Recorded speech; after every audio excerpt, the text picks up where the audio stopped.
Guys, welcome to my YouTube channel mega vlogs.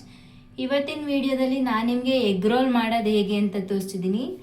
ಮನೇಲಿರುವಂಥ ಇಂಗ್ರೀಡಿಯೆಂಟ್ಸ್ನಲ್ಲೇ egg roll ಮಾಡ್ಕೋಬೋದು. And ಮಕ್ಳಿಗಂತೂ favourite snacks ಇದು ಆಗುತ್ತೆ.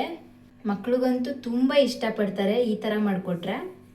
ಈವ್ನಿಂಗ್ ಸ್ನ್ಯಾಕ್ಸ್ ಆ್ಯಂಡ್ ಇದೊಂದು ಈಸಿ ಸ್ನ್ಯಾಕ್ಸ್ ರೆಸಿಪಿ. ತುಂಬ ಈಸಿ ಈ ರೆಸಿಪಿ ಮಾಡೋದು. ಇದಕ್ಕೆ ಬೇಕಾಗಿರುವಂಥ ಇಂಗ್ರೀಡಿಯೆಂಟ್ಸ್ನ ನೋಡೋಣ ಬನ್ನಿ. ಇದು ಸ್ಟಫಿಂಗಿಗೆ ಸ್ವಲ್ಪ ಕ್ಯಾರೆಟ್ನ ತುರಿದಿಟ್ಕೊಂಡಿದ್ದೀನಿ ನೋಡಿ, ಈ ಥರ ತುರಿದಿಟ್ಕೊಂಡಿದ್ದೀನಿ. ಆಮೇಲೆ ಕ್ಯಾಪ್ಸಿಕಮ್ ಸ್ವಲ್ಪ ಕಟ್ ಮಾಡಿ ಇಟ್ಕೊಂಡಿದ್ದೀನಿ.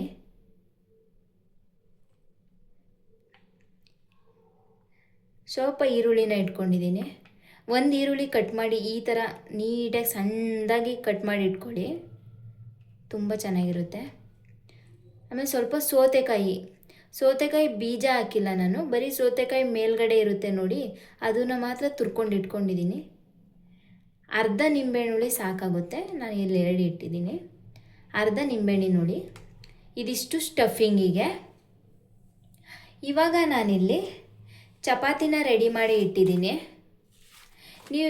ನಾನಿಲ್ಲಿ ಗೋಧಿ ಹಿಟ್ಟಲ್ಲೇ ಮಾಡ್ಕೊಂಡಿದ್ದೀನಿ.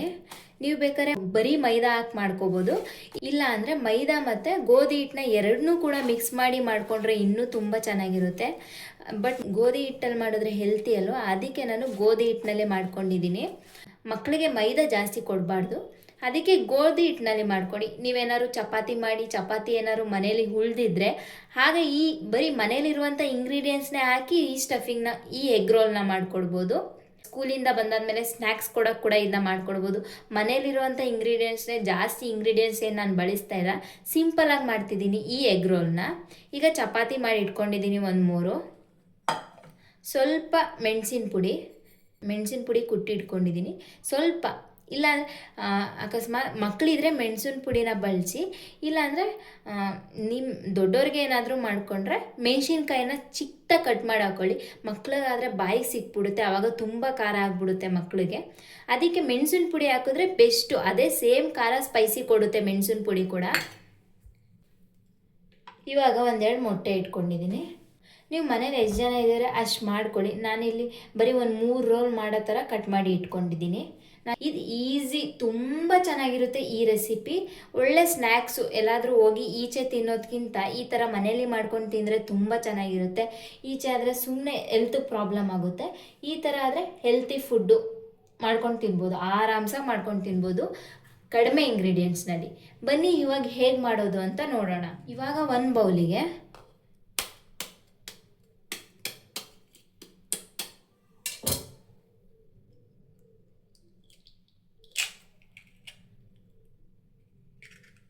ಒಂದು ಮೊಟ್ಟೆ ಒಡೆದು ಹಾಕ್ಕೊಂಡಿದ್ದೀನಿ.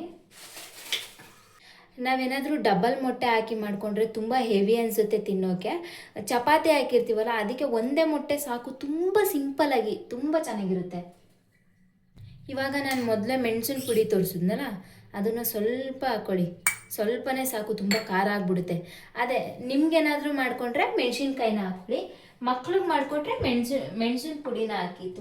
ಇವಾಗ ರುಚಿಗೆ ತಕ್ಕಷ್ಟು ಉಪ್ಪು ಸ್ವಲ್ಪ ಹಾಕ್ಕೊಳ್ಳಿ ಸಾಕು. ಇವಾಗ ಬೀಟ್ ಮಾಡ್ಕೊಳ್ಳಿ.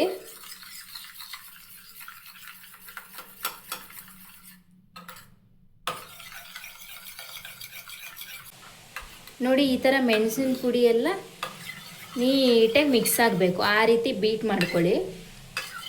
ನೀವು ಬೇಕಾದ್ರೆ ಇದಕ್ಕೆ ಸ್ವಲ್ಪ ಕೊತ್ತಂಬರಿ ಸೊಪ್ಪು ಕೂಡ ಆ್ಯಡ್ ಮಾಡ್ಕೋಬೋದು. ನೆಕ್ಸ್ಟ್ ಇವಾಗ ನಾನು ಹಂಚ್ ಮೇಲೆ ಹಾಕ್ತಿದ್ದೀನಿ. ನೀವು ಬೇಕಾದ್ರೆ ಚಿಕ್ಕದು ಪ್ಯಾನ್ ಇರುತ್ತಲ್ಲ ಅದರಲ್ಲಿ ಕೂಡ ಮಾಡ್ಕೋಬೋದು. ನಾನು ಸ್ವಲ್ಪ ದೊಡ್ಡದಾಗಿ ಮಾಡ್ತಿದ್ದೀನಲ್ವ, ಅದಕ್ಕೆ ನಾನು ಚಪಾತಿ ಕಲ್ಲಿನ ಮೇಲೆ ಮಾಡ್ತಿದ್ದೀನಿ.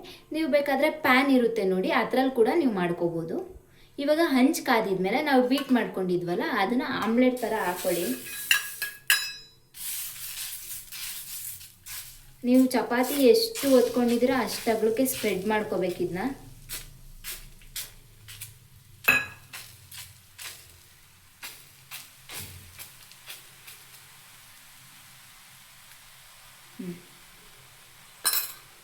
ನೋಡಿ, ಐ ಫ್ಲೇಮ್ನಲ್ಲಿ ಇಡಬೇಡಿ, ಬೇಗ ಸೀದೋಗ್ಬಿಡುತ್ತೆ. ಇದಕ್ಕೆ ಸ್ವಲ್ಪ ಈಗ ಆಯಿಲ್ನ ಹಾಕ್ಕೊಳ್ಳಿ.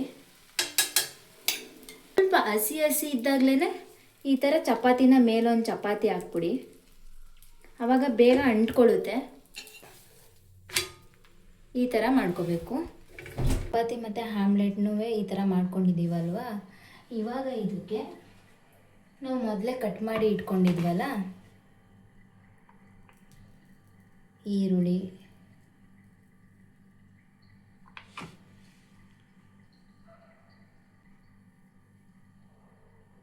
Capsicum, carrot. ಏನು ಗೊತ್ತಾ, ನೀವು ಇದೇ ಥರ ಕಟ್ ಮಾಡ್ಕೋಬೇಕು ಅಂತ ಏನಿಲ್ಲ. ನೀವು ಬೇಕಾದರೆ ಇನ್ನೂ ಚಿಕ್ಕದಾಗಿ ಕೂಡ ತುರ್ಕೋಬೋದು. ಕ್ಯಾರೆಟ್ನು ಮತ್ತು ಈರುಳ್ಳಿ ಎಲ್ಲ ಇನ್ನೂ ಪುಟ್ಟಾಗಿ ಕಟ್ ಮಾಡ್ಕೋಬೋದು. ನಾನು ಸ್ವಲ್ಪ ಬಾಯಿಗೆ ಸಿಕ್ಕಲಿ ಅಂತ ಈ ಥರ ಮಾಡಿದ್ದೀನಿ. ಇವಾಗ ಕ್ಯಾರೆಟ್ ಹಾಕಿ ಆಯಿತು. ಈಗ ಸೌತೆಕಾಯಿನ ತುರಿದಿಟ್ಕೊಂಡಿದ್ನಲ್ಲ ಅದನ್ನು ಕೂಡ ಹಾಕ್ತಿದ್ದೀನಿ. ನೋಡಿ, ಮಕ್ಳಿಗೆ ಈ ಥರ ಮಾಡಿಕೊಟ್ರೆ ತರಕಾರಿ ತಿನ್ನಲ್ಲ ಅಂದರೂ ಆರಾಮ್ಸಾಗಿ ತರಕಾರಿ ತಿಂತಾರೆ. ಇಲ್ಲ ಚಪಾತಿ ತಿನ್ನಲ್ಲ ಅಂದರೆ ಆರಾಮ್ಸಾಗಿ ಈ ಥರ ಮಾಡಿಕೊಟ್ರೆ ಮಕ್ಕಳು ಕೂಡ ತಿನ್ಬೋದು. ತುಂಬ ಟೇಸ್ಟಿಯಾಗಿರುತ್ತೆ. ಇವಾಗ ಮಯೋನೀಸ್ ಹಾಕ್ಕೊಳ್ಳಿ, ಇದೇನು ಆಪ್ಷನಲ್ಲು.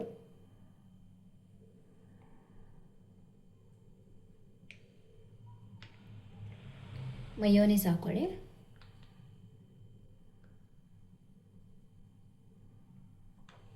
ಸ್ವಲ್ಪ ಟೊಮೊಟೊ ಕೆಚಪ್ನ ಸೇರಿಸ್ಕೊಳ್ಳಿ. ಸ್ವಲ್ಪ ಜಾಸ್ತಿ ಯಾಕಂದರೆ ತುಂಬ ಚೆನ್ನಾಗಿರುತ್ತೆ.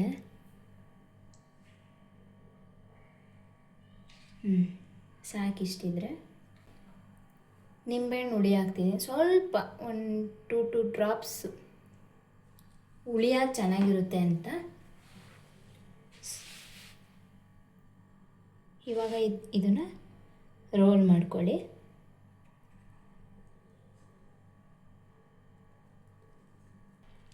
ಇವಾಗ ಇಷ್ಟನ್ನು ರೋಲ್ ಮಾಡಿದ್ರೆ egg role is ready.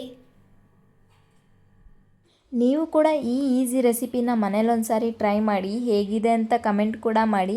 Subscribe ಮಾಡ್ಕೊಳ್ಳೋದನ್ನ ಮರಿಬೇಡಿ. ನಿಮಗೆಲ್ಲ ಈ ವಿಡಿಯೋ ಇಷ್ಟ ಆದಲ್ಲಿ ಲೈಕ್ ಮಾಡಿ, ಶೇರ್ ಮಾಡಿ, ಕಮೆಂಟ್ ಮಾಡಿ. Thank you.